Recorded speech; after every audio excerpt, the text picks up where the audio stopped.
ఉన్న దాంట్లోనే ఇప్పుడు తృప్తి పడటమే ఆనందంగా ఉంటుంది. లేని దానికోసం మనం ఎప్పుడు బాధపడుతూ ఉన్న దాంతో అడ్జస్ట్మెంట్ అవుతే చాలా హ్యాపీగా ముందుకు సాగుతుంది లైఫ్ అన్నది. వాళ్ళు అది కొనుక్కుంటున్నారు, వీళ్ళు ఇది కొనుక్కుంటున్నారు అనేసి మనం వాళ్ళని చూసి కొనుక్కోవద్దు.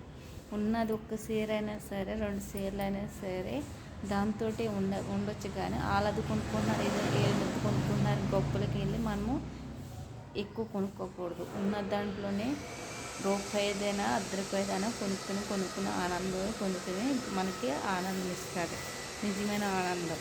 అంతేగాని వాళ్ళు ఎవరో కొనుక్కుంటున్నారు మనం ఎందుకు కొనుక్కోకూడదు, వాళ్ళకి రోజుకో డ్రెస్ వేసుకుంటున్నారు మనం ఎందుకు వేసుకోకూడదు అని లేదు.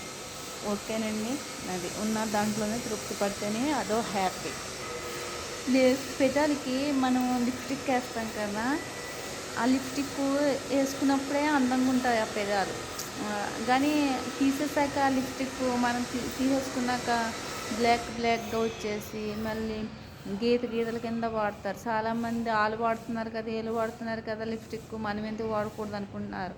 కానీ ఆ లిప్స్టిక్ వాడవాళ్ళు వాడతారు, కానీ కంటిన్యూగా వాడితే పర్వాలేదు డైలీ. కానీ అప్పుడప్పుడు వాడిన వాళ్ళకి లిప్స్టిక్ అన్నది మంచిది కాదు. అందరికీ నార్మల్గా లిప్స్టిక్ వాడిన వాళ్ళది